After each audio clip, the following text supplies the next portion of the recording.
بنو عباس کے بارے میں بھی تفصیل سے بتائیں، جیسا کہ بنو امیہ کے بارے میں.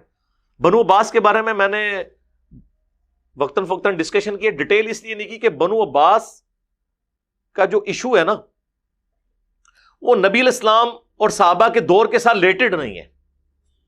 بنو عباس کو حکومت ملی ہے نبی صلی اللہ علیہ وآلہ وسلم کی وفات کے آلموسٹ 110-15 سال کے بعد. اس وقت تک تو آلموسٹ سارے صحابہ تو کنفرم فوت ہو چکے تھے. ان کی حکومت 127 ہجری میں آئی ہے اور آخری صحابی 110 ہجری میں فوت ہو گئے ہیں، ابو طفیل عامر بن واصلہ رضی اللہ تعالیٰ عنہ. شیعان علی میں سے تھے. جنگ جمل صفین نہروان تینوں لڑی ہوئی ہیں انہوں نے. ان کے بعد روئے ارض میں کوئی بندہ صحابی ہونے کا دعویٰ کرے تو محدثین کہتے ہیں وہ کذاب ہے. یہ آخری صحابی جو فوت ہوا ہے، حضور کی وفات کے 100 سال کے بعد فوت ہوئے ہیں. وہ 8 سال کی عمر میں حضور کی زیارت کی ہوئی ہے انہوں نے، ابو طفیل عامر بن واصلہ نے. انہوں نے کئی حدیثیں مولا علی سے روایت کی ہوئی ہیں.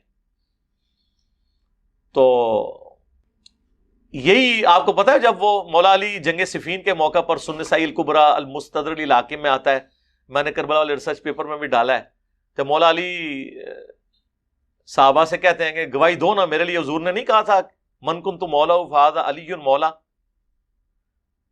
تو 12 صحابہ وہاں پہ کھڑے ہوئے گواہی دینے کے لیے. ابو طفیل بن عامر بن واصلہ کہتے ہیں میرے دل میں نا تھوڑی بات آئی کہ یہ بات صحیح ہے کہ نہیں. میں وہاں سے اٹھ کے زید ابن ارقم کے پاس آیا، سینئر صحابی کے پاس. تو انہوں نے کہا کہ اللہ کے نبی جب یہ بات کر رہے تھے میں بھی وہاں پہ غدیر خم پہ موجود تھا. یہ وہی ابو طفیل عامر بن واصلہ ہیں.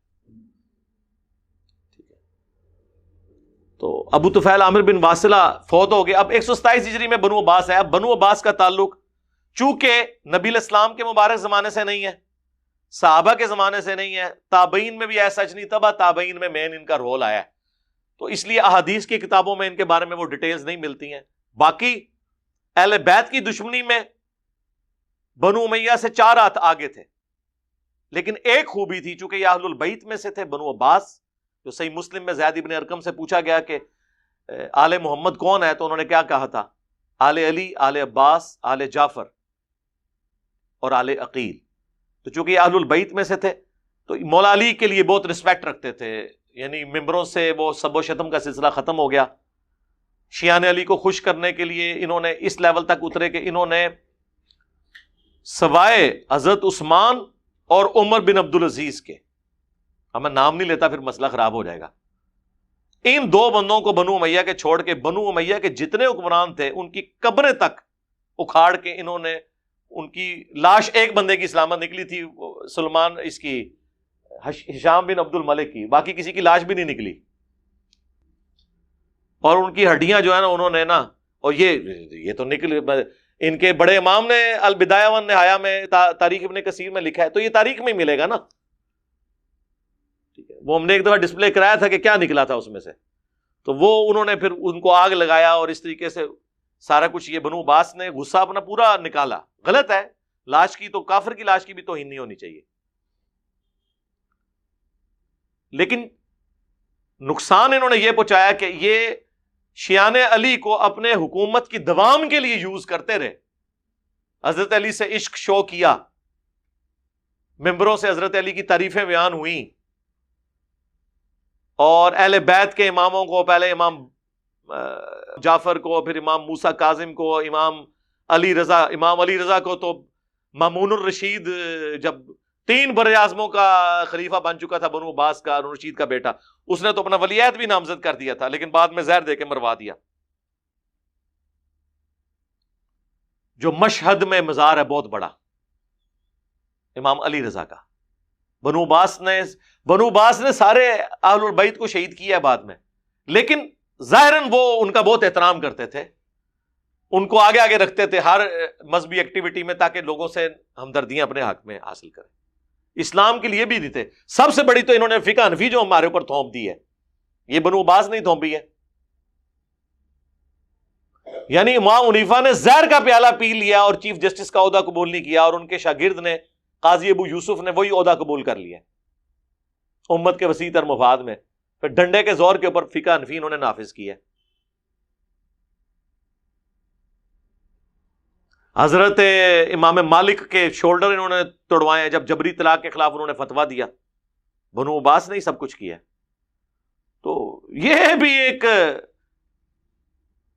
برا ماضی ہے مسلمانوں کا.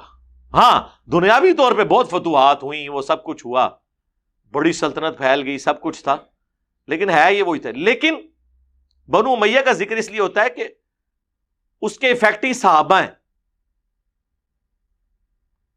اور وہ احادیث کی کتابوں میں پٹڑی وہاں سے بدلی ہے، اس لیے ان کو زیادہ ڈسکس کیا جاتا ہے. ویسے تو بنو عباس کے بعد پھر سلطنت عثمانیہ کو بھی ہم ڈسکس کر سکتے ہیں، انہوں نے جو کارنامے کیے ہیں.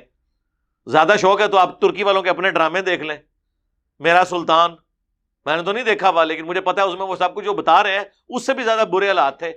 100 کنیزیں انہوں نے اپنے حرم میں ڈالی ہوئی ہوتی تھی. یہ آج قسم کے لوگ تھے، تو اس لیے چھوڑ دیں. تو اس لیے میں نے ان کو موضوع بحث اس لیے نہیں بنایا زیادہ کہ چونکہ احادیث کی کتابوں میں ذکر نہیں ہے، ڈائریکٹ صحابہ اور تابعین کے یہ اس طریقے سے قاتل نہیں ہے، تبع تابعین سے ان کا قتل و غارت کا سلسلہ شروع ہے. یہ بات حقیقت ہے کہ 500 سال تک یہ تلوار پھر مسلمانوں پہ مسلط رہی ہے ملوکیت کی شکل میں. بنو امیہ سے تو 100 سال کے اندر ہی جان چھوٹ گئی تھی، لیکن یہ تو 500 سال تک حکمران رہے ہیں. لیکن ایٹ لیسٹ ان کے دور میں انہوں نے بغداد سٹی آباد کیا، کیونکہ آپ کو پتہ ہے نا خلفائے راشدین کا دارالخلافہ تھا مدینہ. حضرت علی کو مجبوراً کوفے جانا پڑا. اس کے بعد حضرت معاویہ جب حاکم بنے ہیں انہوں نے نہ مدینہ رکھا نہ کوفہ، وہ شام میں دمشق میں انہوں نے دارالخلافہ شفٹ کر لیا.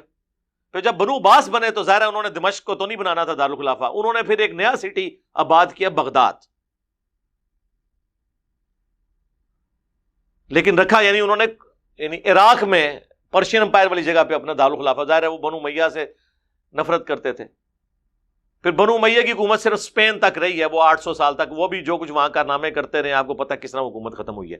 باقی پورے مسلم ورلڈ پہ بنو عباس کی حکومت تھی، صرف ایک اسپین والا حصہ جو ہے نا تو وہ بھی اپنے آپ کو ایک حاکم کے طور پہ کہلاتا تھا، خلیفہ نہیں کہلاتا تھا. خلیفہ وہی کہلاتے تھے جو بنو عباس کے خلفاء تھے. ہارون رشید، مامون الرشید، خلیفہ منصور، معتصم باللہ، یہ سب کے بڑے بڑے جو اتنے حکمران ہیں سب بنو عباس کے ہیں. ان میں بڑی بڑی خوبیاں بھی ہیں اور بڑے بڑے کام بھی پائے ہیں انہوں نے، ٹھیک ہے نا. لیکن ان کے کام اس حوالے سے وہ نہیں ہے. لیکن ان کے دور میں علمی کام، جتنی حدیث کی کتابیں ہیں وہ ان کے ادوار میں مدون ہوئی ہیں، اور فقہ کے کام ہوئے ہیں. ایک علمی دنیا میں ایک بڑی بڑی آپ کو جو یونیورسٹیز ملتی ہیں، بغداد مرکز تھا. جس طرح آج لوگ یورپ امریکہ میں پڑھنے کے لیے جاتے ہیں، دوسرے ملکوں سے لوگ وہاں آتے تھے، وہ کنٹریبیوشن ہے. باقی کہ اسلام کے لیے انہوں نے وہی کچھ تھے بنو امیہ تھے جو سوائے ایک چیز کے کہ حضرت علی سے عقیدت رکھتے تھے، اہل بیت کا بظاہر بہت احترام کرتے تھے، لیکن کسی کو زندہ نہیں چھوڑا. سارے امام اہل بیت کے جتنے تھے وہ انہوں نے ہی قتل کیے ہیں. لیکن پریکٹیکلی یہ لوگ اپنے آپ کو یعنی شیعان علی کو یوز کر کے حکومت میں یہ رہے ہیں. بنو امیہ والے کام انہوں نے وہ والے کام نہیں کیے. باقی تو ظاہر ہے حکمران تو حکمران ہوتا ہے. وہی بات ہے کہ پیپلز پارٹی ہو، مسلم لیگ ہو یا پی ٹی آئی ہو، آپ نے تینوں کو چیک کر لیا ہے. تینوں ہی اپنے قریبیوں کو نوازتے ہیں، اپنے وزراء کی جو غلطیاں ان پہ پردہ ڈالتے ہیں، اپنے بڑوں کا جھوٹا دفاع کرتے ہیں. تو یہ آپ کے سامنے ہے نا. یہ والی جو چیزیں یہ کامن ہی ہوتی ہیں برائیاں سب میں. کیا قطر والوں کو چاہیے کہ وہ حضرت عمر کی شہادت سے حضرت حسین کی شہادت تک فلم بنائیں؟ یہ کبھی بھی پاسبل نہیں ہوگا. سنی کم از کم حضرت عمر کی شہادت کے بعد فلم نہیں بنا سکتے، اس لیے کسی نے جرت نہیں کی ہے، کیونکہ اس کے بعد پھر سنیت کا مقدمہ کمزور ہونا شروع ہو جائے گا. سنیت کا، انجینئر صاحب کا نہیں. میں اہل سنت کے منہج پہ ہوں، منہج والا سنی ہوں. سنی نہیں ہے. اس میں پھر آپ کو جو خلافت و ملوکیت میں مولانا مودودی رحمہ اللہ نے جو کچھ لکھا وہ سب کچھ فلمانا پڑے گا. اور اس کی سپورٹ میں نے کربلا والے ریسرچ پیپر میں بخاری مسلم سے جو احادیث بیان کی ہیں بتانی پڑیں گی. مجھے بتائیں اگر یہ وہ فلم بنائے، حضرت عثمان کا دور خلافت ہی نہیں فلما سکتے. وہ پہلے 6 سال فلما سکتے ہیں، آخری 6 سال نہیں فلما سکتے. ہاں ایران والوں نے کیا ہے کہ حضرت عثمان کی خلافت کے آخری 6 سال اور حضرت علی کی خلافت کے 5 سال ان کی شہادت تک، یہ 11 سال انہوں نے شہید کوفہ نام کی ایک فلم بنائی ہے 22/1 میں. مولا علی علیہ السلام لکھیں، شہید کوفہ لکھیں تو وہ فلم کھل جائے گی، جس کے وہ سین وہ ہمارے ہدایہ پورٹل والے کئی ایک ویڈیوز میں، ابو ذر غفاری والی ویڈیو میں بھی وہ کلپ دکھائے گئے ہیں. تو آپ دیکھ لیں وہ تو پھر، اور اس کے اینڈ پہ انہوں نے سارا بتایا کہ ہم نے یہ تو اہل سنت کی کتابوں سے یہ لیا ہے. ان کو تو چھوڑ دیں، میرے کربلا والے ریسرچ پیپر میں آپ دیکھ لیں کہ حضرت عثمان غنی رضی اللہ تعالیٰ عنہ کے خلاف جو صحابہ کرام شروع میں ہوئے وہ کس وجہ سے ہوئے. یوٹیوب پہ میری ویڈیو ہے حضرت عثمان کی شہادت کے اصلی اسباب. وہ ان کے قریبی رشتہ دار تھے، انہوں نے اپنے ایک بھائی کو، اسے کوفے کا گورنر لگا دیا، ولید بن عقبہ. اور مسلم شریف میں الفاظ ہیں کہ اس نے شراب پی کے نماز پڑھائی، تو اینڈ پہ لوگوں نے وہ 4 رکعتیں پڑھا دی فجر کی. لوگوں نے کہا یہ کیا نماز پڑھائی؟ اس نے کہا اگر تھوڑی پڑھائی ہے تو میں اور پڑھا دینا. حضرت عثمان تک شکایت پہنچی کہ یہ جو آپ نے تحفہ ہم پہ مسلط کیا ہے نا، سب سے امپورٹنٹ سٹی کے اندر کوفے میں 2 ہی مراکز تھے مسلمانوں کے اس وقت، پھر حجاز مدینے کے بعد رومن امپائر گری ہے تو شام بیت المقدس اور وہ پورا ایریا، اور ادھر پہ پرشین امپائر گری ہے تو کوفہ. حضرت عمر فاروق رضی اللہ تعالیٰ نے اپنے دور میں اسے فوجی چھاونی ڈکلیئر کیا تھا، وہاں کا گورنر لگا دیا. اب لوگ پھر حضرت عثمان کو شکایتیں لکھ رہے ہیں کہ جی یہ تحفہ اپنا واپس بلائیں. بخاری میں بھی بلکہ حضرت عثمان کے چیپٹر میں یہ حدیث موجود ہے کہ لوگ چیما گوئیاں کر رہے ہیں کہ میرا رشتہ دار ہے تو میں اسے کوڑے نہیں لگواؤں گا، تو میں اس طرح نہیں کروں گا، میں اسے چھوڑوں گا نہیں. اور مسلم شریف میں پوری تفصیل موجود ہے. حضرت علی بیٹھے ہیں، حسن ابن علی بیٹھے ہوئے ہیں، اور عبداللہ بن جعفر بیٹھے ہوئے ہیں. حضرت جعفر طیار حضرت علی کے جو بھائی تھے ان کے بیٹے، یعنی حضرت علی کے بھتیجے. انہی سے پھر حضرت علی نے اپنی بیٹی زینب کا بھی نکاح کیا تھا. یہ وہی زینب ہے جنہوں نے یزید کے دربار میں خطبہ دیا تھا. اور یہ 2 بڑے لاڈلے بیٹے ہیں حضرت علی کے، کیونکہ ان کی ماں کے ساتھ حضرت علی نے نکاح کر لیا تھا جب ان کے خاوند فوت ہوئے. حضرت جعفر کی بیوی تھی اسما بنت امیس، وہ شہید ہوئے غزوہ موتا میں، تو حضرت ابوبکر نے ان سے شادی کی، ان سے محمد بن ابی بکر پیدا ہوئے. پھر حضرت ابوبکر فوت ہوئے تو پھر ان سے شادی کر لی حضرت علی نے، تو محمد بن ابی بکر کی پرورش انہوں نے کی. محمد بن ابی بکر، عبداللہ بن جعفر، یہ دونوں اسما بنت امیس کے بیٹے ہیں. ماں دونوں کی کامن ہے، باپ الگ ہے. ایک کا باپ ابوبکر ہے، دوسرے کا حضرت جعفر ہے رضی اللہ عنہما وعلیہم السلام. تو حضرت عثمان نے کہا کہ علی کوڑے لگاؤ اسے. حضرت علی نے کہا حسن، صحیح مسلم کے الفاظ ہیں، کوڑے لگاؤ. حضرت حسن نے کہا کہ جو اس کی میٹھی کھاتا ہے نا وہی کڑوی بھی چکھے. بڑے سخت الفاظ تھے کہ ہم کیوں لگائیں، یعنی جو میٹھی کھاتا ہے. یعنی حضرت عثمان خود اس طرح کے لوگوں کو گورنر لگاتے ہیں، اور جب ان کو سزا دینے کی باری آئی تو ہمیں آگے کرنے ہیں. تو اس وقت تو قبائلی تعصب تھا، یہ بنو امیہ سے ہیں، ہم بنو ہاشم سے ہیں، تو ہم کیوں دشمنی مول لیں. حضرت حسن نے اپنے باپ کی بات نہیں مانی. اس سے آپ ریونج کا اندازہ لگائیں اس وقت کتنا تھا. پھر عبداللہ سے کہا تو وہ کھڑے ہوئے، انہوں نے 40 کوڑے لگائے اور کہا کہ اللہ کے نبی علیہ السلام 40 لگاتے تھے اور حضرت عمر 80 لگواتے تھے. مجھے دونوں محبوب ہیں لیکن میں 40 پہ اکتفا کرتا ہوں.